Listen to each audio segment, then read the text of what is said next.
여러분, 콜라 살 때 어떤 브랜드 거 사세요? 코카콜라? 아니면 펩시? 물론 탄산이라면 아무거나 잘 먹는 사람들도 많고, 하리로 콜라나 콤비콜라 아니면 맥콜 같은 거 찾으시는 분들도 있을 거예요. 소수겠지만. 왜 우리 주변에서도 보면 막 펩시가 콜라냐, 코카콜라가 진짜지, 펩시가 더 싸고 달달해서 오히려 좋음 하면서 친구들끼리도 의견이 갈려요. 세상에 존재하는 많은 라이벌 중에서도 가장 오랫동안 라이벌 관계로 경쟁해온 브랜드가 아닐까 싶어요. 이 두 브랜드는 색깔부터 빨강과 파랑으로 극명하게 갈리고요. 물론 펩시는 빨간색도 쓰지만요. 광고로도 막 서로 디스하면서 계속 싸워요. 근데 계속 코카콜라가 이겨요. 펩시 입장에서도 이렇게 2인자 생활이 오래 지속되면 인정하고 포기할 만도 한데 호시탐탐 기회를 노리고 덤빕니다. 그 시간이 무려 100년이에요. 그러다가 실제로 코카콜라 역사상 가장 큰 위기를 만들어내기도 했었던 게 바로 펩시입니다. 무려 100년이 넘는 시간 동안 서로 경쟁하며 1등과 2등 자리를 지켜온 코카콜라와 펩시의 콜라 전쟁 이야기입니다.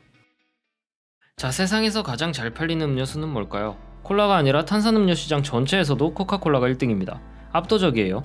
코카콜라는 전 세계에서 하루 평균 19억 잔, 그러니까 1초당 2만 잔이 넘는 양을 판매하고 있어요. 지금 이 순간에도 누군가는 코카콜라를 마시고 있겠죠. 그렇다면 코카콜라가 처음부터 이렇게 잘 팔렸냐? 그건 아닙니다. 코카콜라는 1886년에 존 펜버턴이라는 약사가 맛도 있는 건강음료로 개발했는데요. 당시에는 펜버턴의 연구실 근처에 있던 약국 판매 진열대에서 팔았는데 이게 그닥 잘 안 팔렸다고 해요. 그런데 이 새로운 음료의 잠재성을 알아본 사람들이 있었습니다. 아사캔들러라는 사업가는 펜버턴이 개발한 콜라의 잠재성을 눈치채고 코카콜라의 지분들을 사모으기 시작했는데요. 결국 코카콜라만의 레시피를 포함한 모든 소유권을 가지게 되죠. 그러고는 프랭크 로빈슨이라는 사람과 손을 잡고 드디어 코카콜라 컴퍼니를 설립합니다.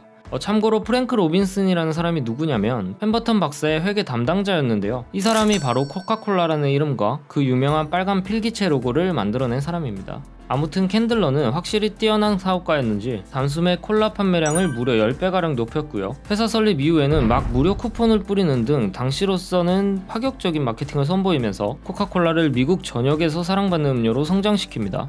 그리고 원래 코카콜라는 시럽이었어요. 탄산수에 타서 먹는. 그런데 콜라가 잘 팔리기 시작하니까 이때부터 유리병에 담아서 팔기 시작합니다. 심지어 나중에는 코카콜라 인기가 높아지다 보니까 짝퉁이 생기는 거예요. 그래서 상금을 걸고 공모전을 엽니다. 아무도 따라하지 못하게 독자적인 병 디자인을 만들어내는 거죠. 그게 바로 지금은 누구나 알아보는 곡선이 들어간 코카콜라 특유의 병 디자인의 시작입니다.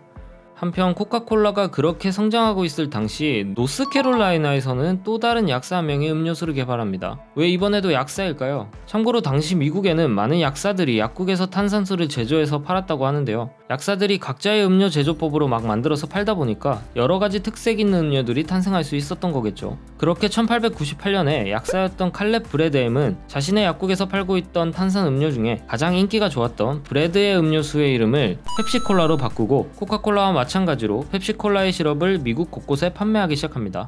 늦게 출시하긴 했는데 그래도 그럭저럭 잘 팔리고 있었어요.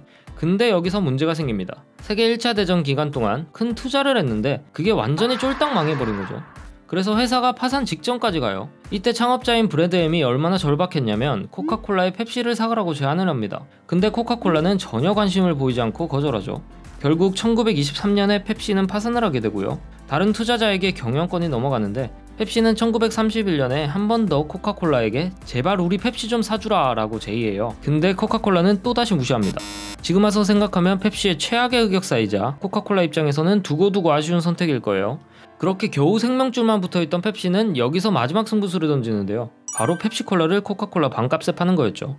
근데 이게 대박이 납니다. 반값 마케팅이 제대로 적중하면서 펩시는 재기에 성공했고 그때부터 펩시는 코카콜라의 영원한 라이벌이 되죠. 만년 2등이었던 펩시가 코카콜라를 제친 적이 딱 한 번 있어요. 워낙 유명한 마케팅이라 보신 분들도 많을 거예요. 바로 펩시 챌린지로 불리는 블라인드 테스트였죠. 코카콜라와 펩시콜라의 상표를 가리고 콜라를 마시면 펩시콜라가 더 맛있다는 테스트 결과를 공개한 건데 펩시는 이걸 광고로 그대로 내보냅니다. 이 광고가 엄청나게 큰 파장을 일으켰고 펩시가 코카콜라 판매량을 서서히 따라가더니 나중에는 결국 최초로 코카콜라를 뛰어넘는 데까지 성공하죠. 참고로 이 마케팅을 기획했던 책임자는 존 스컬리라는 사람인데 펩시 챌린지를 성공시키고 나서 무려 사장 자리까지 올라갔고요. 나중에는 애플의 CEO가 되기도 했던 사람입니다. 잡스가 잠깐 쫓겨났을 때 사장이 바로 이 존 스컬리예요.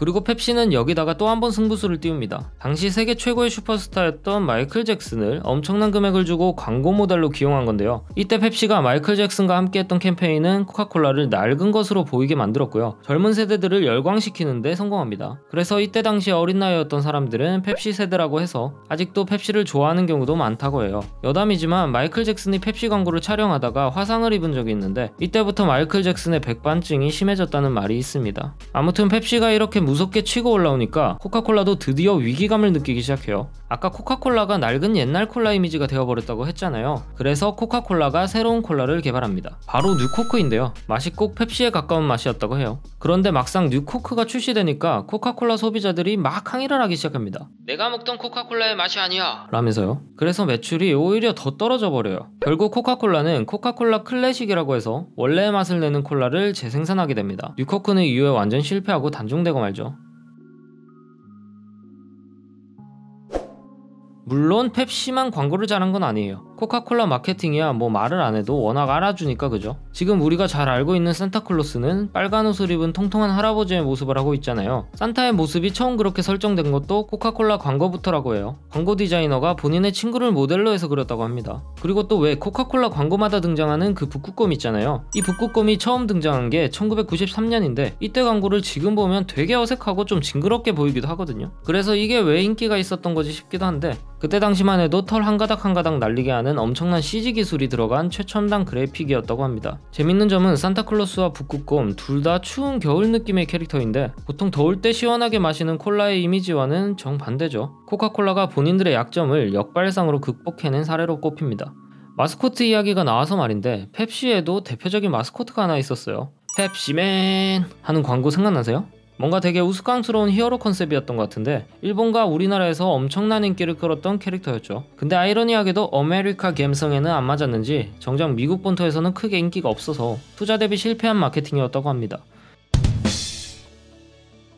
이렇게 마케팅에는 도같은 회사들인데 서로 디스 광고는 또 얼마나 잘했겠어요. 말이 필요 없죠. 근데 가만 살펴보면 거의 펩시가 먼저 시비를 트고 코카콜라가 맞받아치는 형세예요. 아무래도 코카콜라를 따라가야 하는 펩시가 더 공격적으로 나올 수밖에 없었던 것 같아요. 아무튼 서로 간의 디스 광고들을 보면 재밌는 게 참 많습니다. 가장 유명한 광고 중에 하나가 어린아이가 자판기에서 코카콜라를 뽑는데 알고 보니 펩시를 뽑으려니 키가 안 닿아서 발판으로 쓰려고 뽑았다던 그 광고가 있죠.